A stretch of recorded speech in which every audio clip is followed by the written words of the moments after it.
이런 행복한 일들이 많아지면 좋겠죠. 옆 사람들과 행복하다는 고백이 나오면 그보다 더 기쁨이 있겠습니다. 주님 때문에 행복합니다. 이런 고백이 나올 수 있기를 바랍니다. 자, 왕복주일 좀 생소한데요. 교회력의 마지막 주일이라고 그렇게 이해하시면 되겠습니다. 그래서 교회 달력에는 오늘이 마지막이에요. 12월부터는 주님을 기다리는 대림절이 4주 이어지고 성탄절을 맞이하죠. 자, 우리가 읽은 사무엘하 23장 외에 교회력이 지정한 성서 일과에 보면 시편 132편 말씀도 있고요.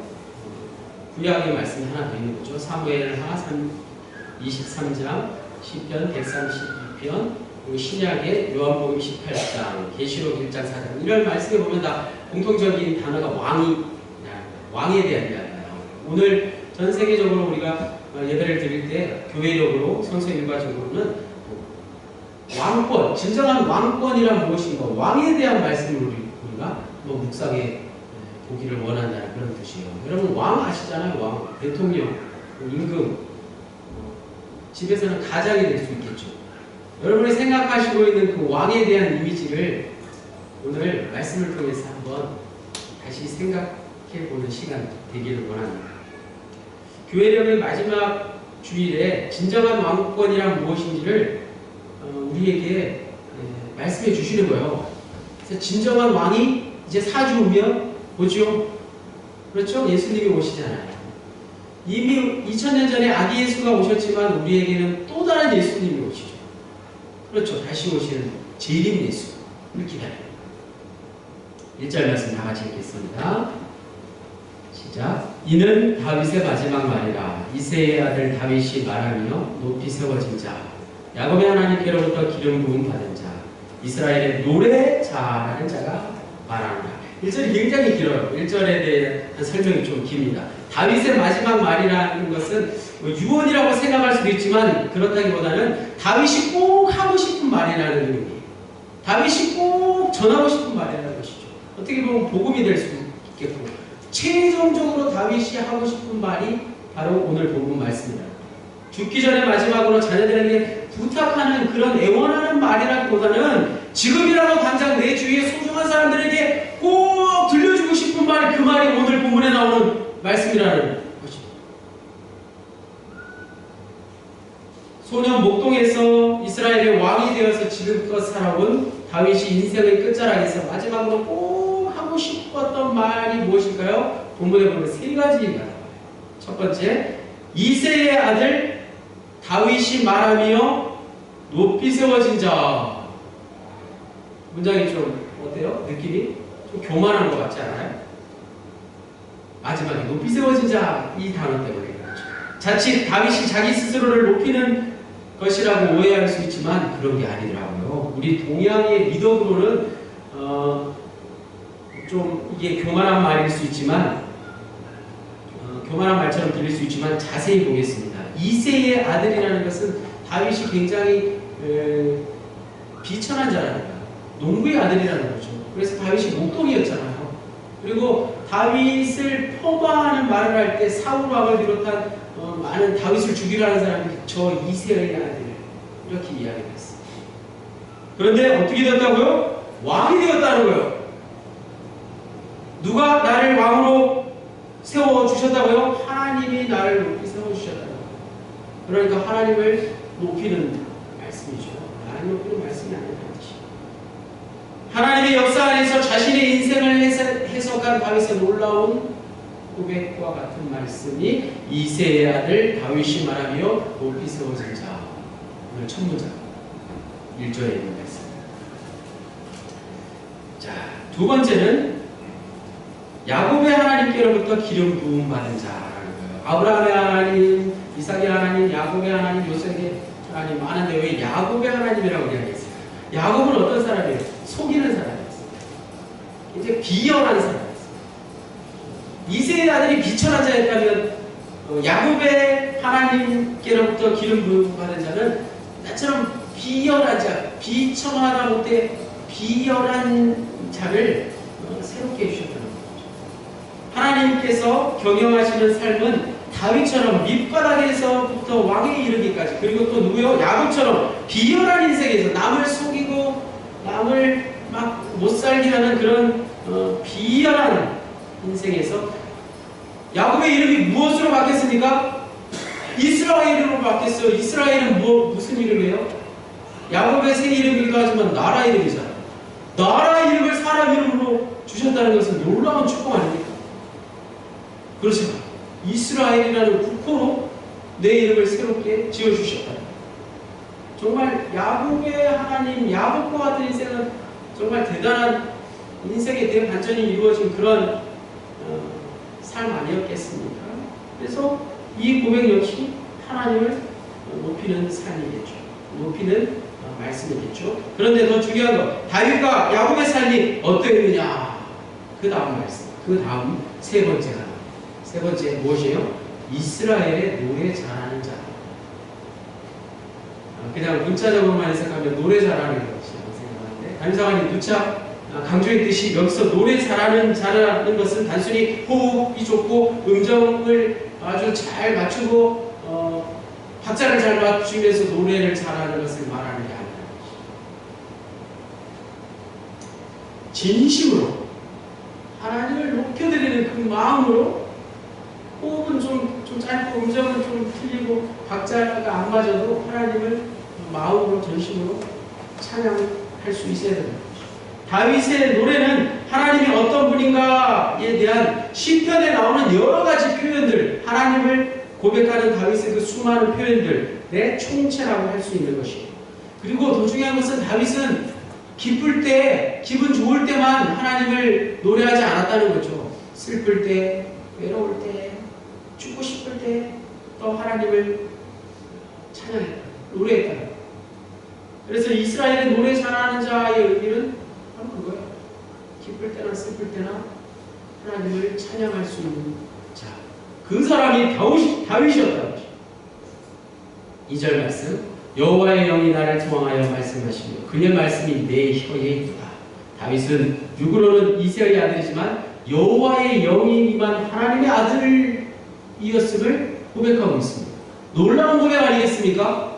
제가 들려드리는 말씀을 한번 들어보시고 여기서 나가 누구인지 맞춰보세요. 내가 여호와의 명령을 전하노라. 여호와께서 내게 이르시되 너는 내 아들이라. 오늘 내가 너를 낳았노라.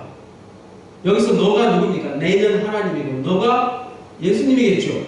그런데 이 말씀은 우리가 잘 아는 복음서 말씀 이전에 먼저 다윗의 시편 가운데 있다는 거예요. 다윗이 고백하는 시편 2편 7절에 있는 말씀입니다. 다윗이 하나님을 아버지로 여기고 하나님이 다윗을 아들로 여겼다. 놀라운 말씀 아닙니까? 다 같이 3절 4절 읽겠습니다. 시작. 이스라엘의 하나님이 말씀하시며 이스라엘의 반석이 내게 이르시기를 사람을 공의로 다스리는 자, 하나님을 경외함으로 다스리는 자여.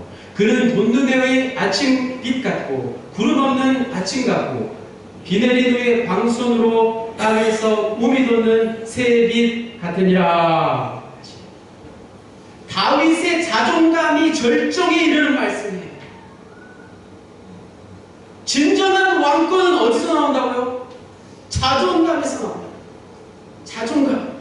다윗의 이 3절 4절 이 고백에 있는 이 놀라운 말씀이 다윗을 왕되게 했다. 자존감은 자기 자신에 대한 평가라고 해요. 심리학적으로 제가 자료를 좀 찾아봤어요.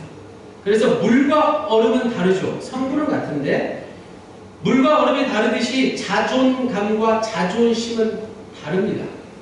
얼음이 자존심이겠죠. 얼음은 아무 그릇에나 이렇게 담을 수가 없잖아요. 큰 얼음은 그릇에 담기가 곤란하잖아요. 근데 얼음이 아무 그릇에나 담겨지려면 어떻게 돼요? 녹으면 되죠. 얼음을 또 뭐 깨면 되겠잖아요. 그릇에 담을 수 있었잖아요. 얼음이 자존심이고 물이 자존감이라는 거죠. 또 자존감은 자기 자신에 대한 평가이기 때문에 자신감과 분명히 달라요. 오늘 자존감, 자존심, 그리고 자신감 이 세 가지에 대해서 지금 한번 심리학적으로 말씀을 드리고 있어요.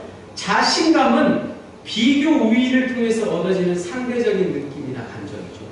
자신감. 여러분 자신을 가져 이렇게 말씀하시잖아요.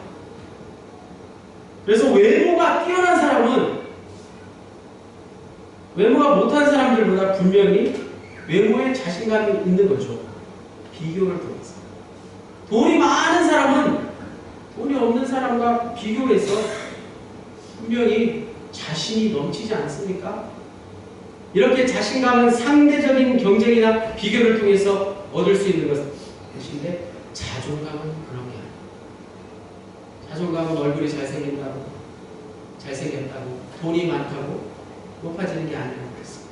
자존감은 누군가와 비교하는 마음이 아니라 자기 스스로 자신을 인정하는 마음, 그것이 자존감이에요.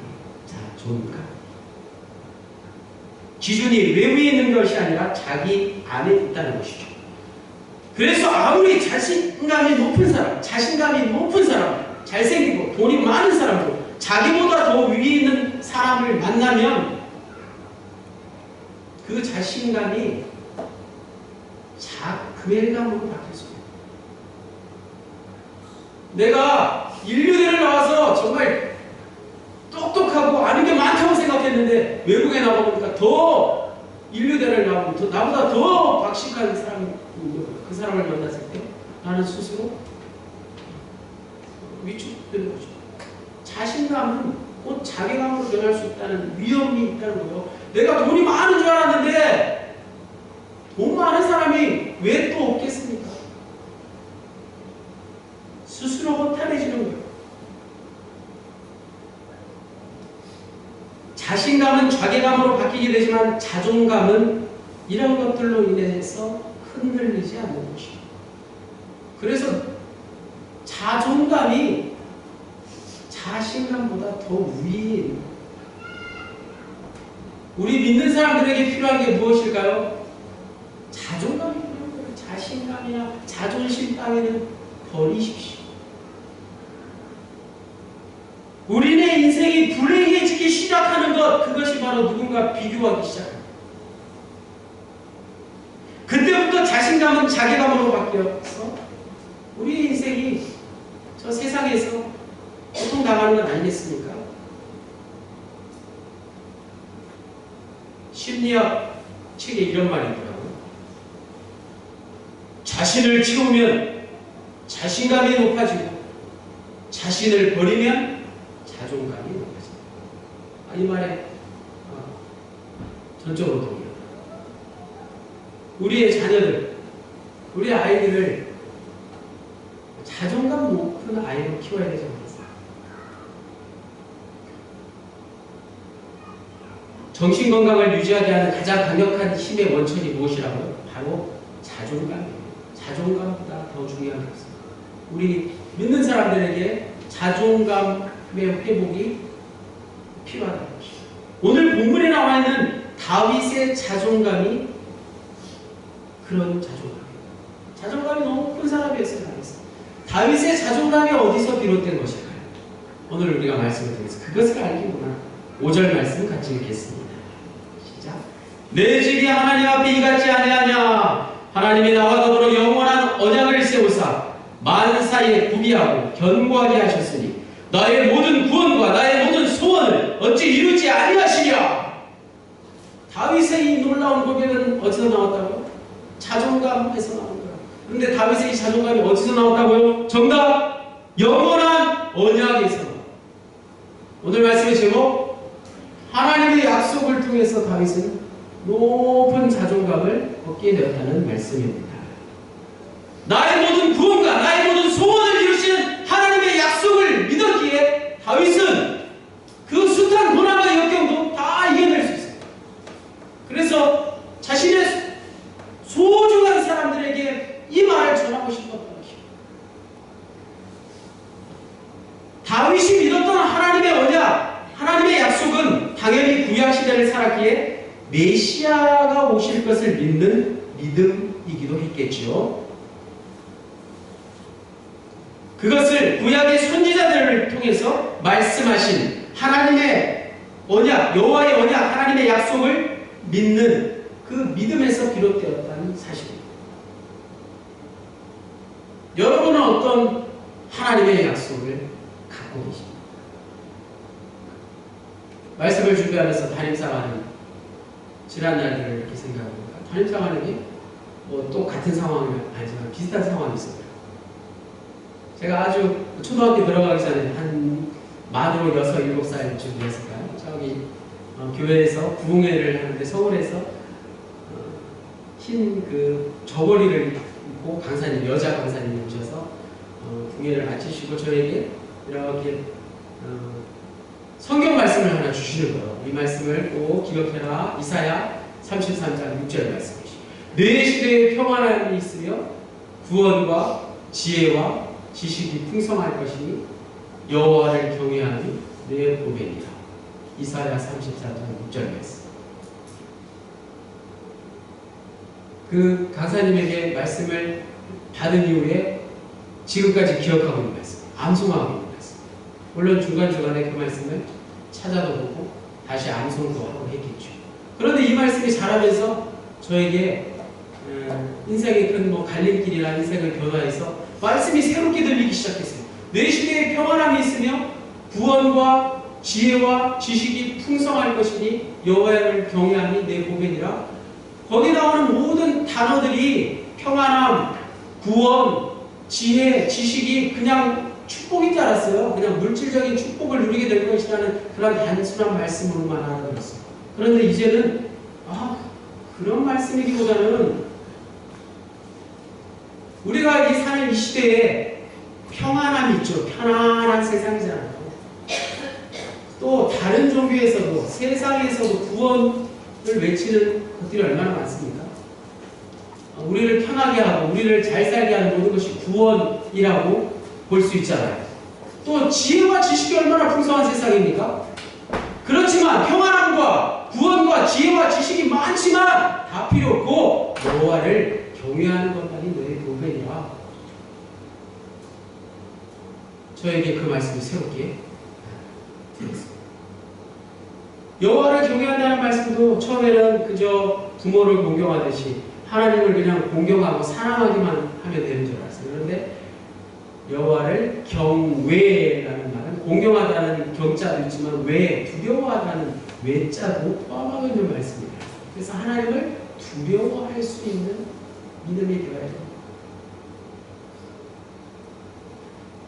계속해서 사무엘하 23장 6절에서 7절 다 같이 읽겠습니다. 시작. 그러나 사악한 자는 다 내버려질 가시나무 같으니 이는 손으로 잡을 수 없습니다.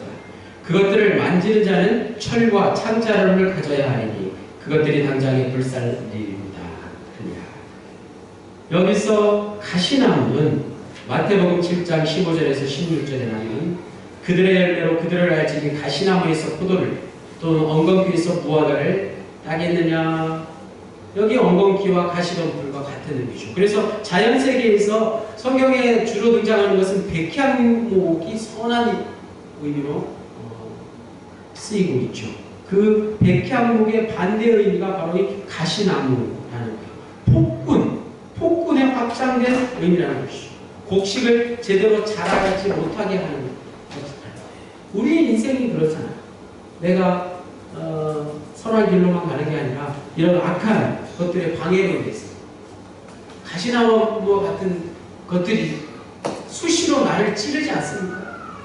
그런데 그건 역시 두려워하지 않는다는 거예요. 하나님의 약속을 믿기 때문이죠. 다윗은 하나님의 약속을 통해서 자존감을 높였을 뿐만 아니라 자신의 남은 인생을 그 수많은 적군과의 위협 속에서 안전하게 그렇게 살 수 있었다고 고백하고 있습니다. 하나님의 약속을 붙들고 사는 게 그렇게 중요합니다. 하나님의 약속이라는 복음성가 있죠. 실시에 거기에는 좀 다소 물질적인 축복만을 주신다는 그런 의미가 있는데, 하나님의 약속은 물질적인 축복만을 주시는 게 아니라는 말씀을 꼭 드리고 싶습니다. 오늘 저와 여러분에게 어떤 약속이 있으세요? 하나님과의 어떤 약속이 있으십니까? 없으시다면 오늘 말씀을 좀 더 깊이 묵상해 보십시오. 다윗처럼, 물론 그리스도인이라면 누구나가 다시 오실 예수님을 믿고 기다리는 공통된 하나님의 약속이 있습니다. 그렇죠? 그 약속을 다윗처럼 구약시대에 메시아를 기다리는 그 하나님의 약속을 굳게 믿었던 다윗처럼 이제 신약을 살아가는 우리는 다시 오실 재림 예수를 기다리는 신앙으로 살아가야 할 것입니다. 그런데 오늘 본문에서 말하고 있는 하나님의 약속은 다윗에게는 더 구체적인 하나님의 약속이 있었다는 것입니다. 그것이 무엇일까요? 다윗의 자존감을 높여주는 구체적인 하나님의 약속이 무엇이었을까요? 하루하루 하나님께서 다윗에게 주시는 말씀이지 않습니까? 그저 약속 한번, 새끼손가락 한번 걸고 끝내는 그런 일방적인 약속이 아니라 매일같이 약속. 아이들이 가장 싫어하는 게 약속을 지키지 않는 거잖아요. 아빠하고 약속을 하면 꼭 기억해내더라고요. 그 아이와 부모 간의 약속, 반드시 부모로서 마땅히 지켜야 되는 약속 아닙니까? 그 아이들이 부모와의 약속을 얼마나 기다리고 시간을 보내고 있겠습니까? 지난주 수요일이 첫눈이 내리는 소설이었어요. 소설. 작은 소자에 눈설자 했었죠. 그래서 날씨가 쌀쌀해지니까 수요일부터 아마 영하권으로 내려갔던 것 같아요. 영하 1도, 2도 정도. 기상청 일기예보에 관심이 많아졌어요. 그래서 최저기온이 얼마인지, 최고기온이 얼마인지, 일출 시각이 얼마인지, 언제인지, 일몰 시각이 언제인지. 5시 반이니까 해가 지더라고요. 미세먼지는 또 지금 상태가 어떤지 확인하느냐 분주합니다. 일기예보에 이렇게 사람이 분주한 거예요. 요즘을 살아가는 우리는 앞일을 내다볼 수 없기 때문에 일기예보가 마치 우리와 맺어지는 어떤 약속인 것처럼 그렇게 살아가고 있다는 거예요. 그런데 여러분, 기상청의 일기예보를 100% 믿는 어리석은 사람이 있습니까?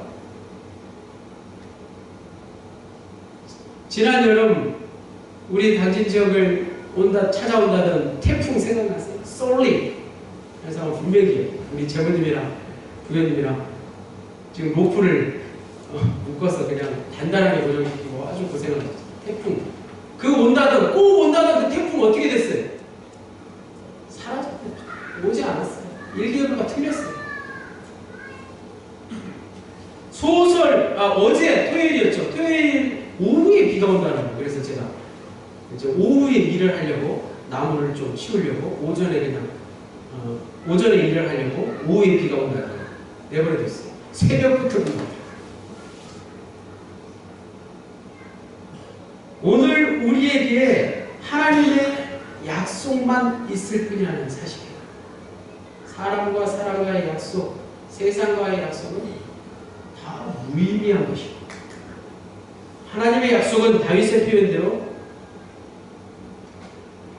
돋는 해의 아침빛, 돋는 해의 아침빛 한번 생각해 보십시오. 구름 없는 아침과 구름 한 점 없는 맑은 가을 아침을 한번 생각해 보십시오. 또 비 내린 후에 광선으로 땅에서 움이 돋는 새풀 같은 하나님의 약속이라는 다윗의 놀라움.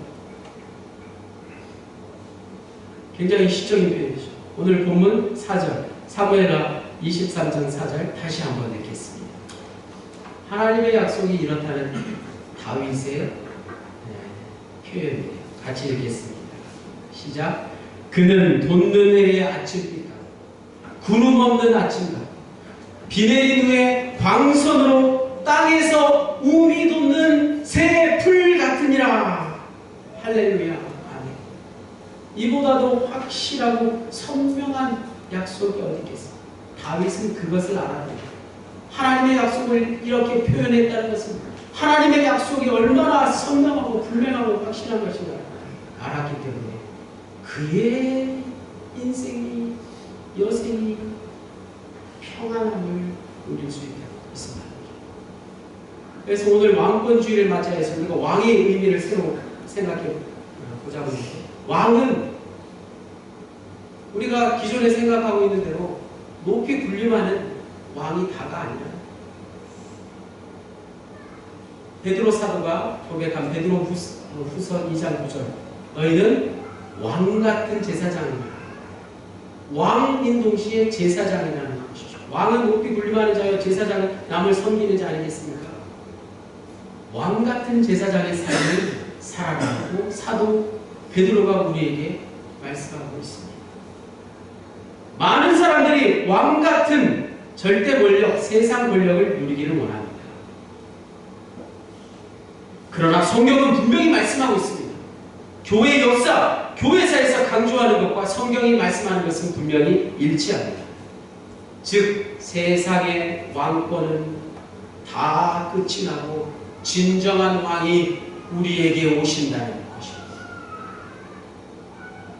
그 왕은 하나님 나라의 주도권을 가지신 분으로 우리가 알고 있는 군림하는 왕이 아니라 오히려 죄인들을 섬기러 이 땅에 오신 분, 십자가에 달려 죽으신 예수 그리스도, 그분만이 진정한 왕이시라는 말씀이에요.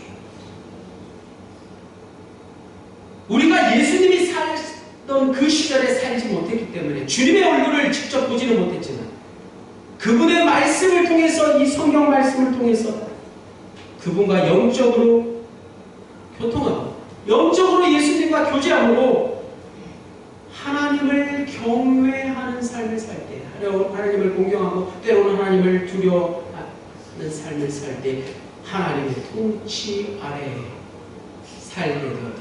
놀라운 사실이죠.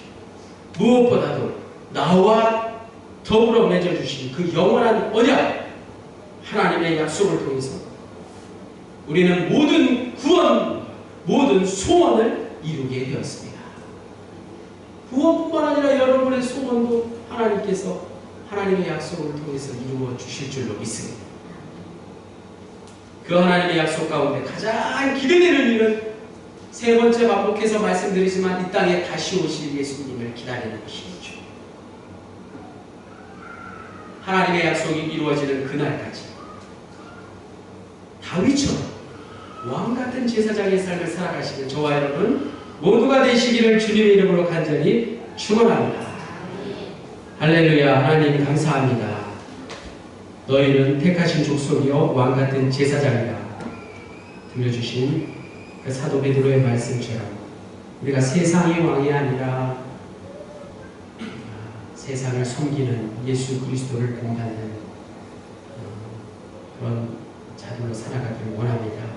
하나님, 하나님의 약속을 굳게 믿고 다시 오실 주님을 기다리며 날마다 우리의 삶이 하나님의 약속을 선명하게 확인하며 증거하는 삶이 될 수 있기를 간절히 기원할 때에 예수 그리스도의 이름으로 기도하였습니다. 아멘.